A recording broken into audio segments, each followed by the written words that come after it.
Social மீடியாவில் தற்போது ஒரு விஷயம் பயங்கரமாக ட்ரெண்டிங்கில் போயிட்டு வந்துட்டு இருக்கு. அது என்ன அப்படின்னு சொல்லி கேட்டிங்கன்னா 10 இயர்ஸ் சேலஞ்ச் அப்படின்றது தாங்க. அதாவது ஒருவர் 10 வருஷத்துக்கு முன்னாடி எப்படி இருந்தார் அப்படின்ற புகைப்படத்தை பதிவு செய்து அது கூடவே இப்போ எப்படி இருக்காரு அப்படின்ற புகைப்படத்தை வந்துட்டு பதிவு செய்யணும். இதுதான் வந்துட்டு 10 இயர்ஸ் சேலஞ்ச். ஸோ இதை பதிவு செய்யறதுனால ப்ரைஸ் கீஸ்லாம் எதுவுமே கிடைக்க போது கிடையாது. இருந்தாலும் தற்போதும் இணையதளவாசிகள் இதை அதிக அளவில் வந்துட்டு ட்ரெண்டிங் ஆக்கி வந்துட்டு இருக்காங்க. இணையதளவாசிகள் மட்டும் கிடையாது, சில சினிமா செலிபிரிட்டிஸும் வந்துட்டு இதை அதிக அளவில் வந்துட்டு ட்ரெண்டிங் ஆக்கி வந்துட்டு இருக்காங்க அப்படின்னு தாங்க சொல்லணும். பல சினிமா செலிபிரிட்டிஸ் வந்துட்டு 10 வருஷத்துக்கு முன்னாடி எப்படி இருந்தேன் இப்போ எப்படி இருக்கேன் அப்படின்ற புகைப்படத்தை வந்துட்டு சமூக வலைத்தளத்தில் வெளியிட்டு வந்துட்டு இருக்காங்க. ஆனால் இது பற்றி ஒரு தணிக்கை குழு என்ன சொல்லுது அப்படின்னு சொல்லி கேட்டிங்கன்னா, இப்படி பதிவிடுவது என்பது அவங்களுக்கே மிகப்பெரிய பிரச்சனையாக வரலாம். சோஷியல் மீடியாவை பொறுத்த வரைக்கும் தன்னுடைய புகைப்படத்தை வந்துட்டு அப்லோட் செய்வது ரொம்ப ரொம்ப தப்பு.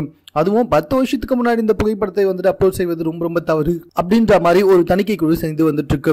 அது மட்டும் கிடையாதுங்க, தற்போது பிக் பாஸ் புகழ் ஜூலி அவர்களும் 10 வருஷத்துக்கு முன்னாடி எப்படி இருந்தேன் அப்படின்ற ஒரு புகைப்படத்தை பதிவு செய்து இப்போ எப்படி இருக்கான் அப்படின்ற புகைப்படத்தையும் பதிவு செஞ்சிருக்காங்க. ஆல்ரெடி ஜூலி எது செஞ்சாலும் தப்பு, என்ன பண்ணாலும் தப்பு அப்படின்னு மக்கள் அனைவருமே அவங்க எந்த ஒரு விஷயத்தை வந்துட்டு அப்லோட் பண்ணாலும் திட்டி தீர்த்து வந்துட்டு இருக்கும். இந்த நிலைமையில 10 வருஷத்துக்கு முன்னாடி ஜூலி எப்படி இருந்தாங்க அப்படின்ற ஒரு புகைப்படத்தை அப்லோட் பண்ணாங்க. சும்மா இருப்பாங்களா? பயங்கரமா வந்துட்டு கல்லாய்ச்சி வந்துட்டு இருக்காங்க. நீங்களும் அந்த புகைப்படத்தை பாருங்க. உங்களுடைய கருத்துக்கள் எதுவாக இருந்தாலும் எங்களோட ஷேர் பண்ணிக்கோங்க. மேலும் இது போன்ற செய்திகளை உடனுக்குடன் தெரிந்து கொள்வதற்கு எங்க சேனலை சப்ஸ்கிரைப் பண்ணுங்க.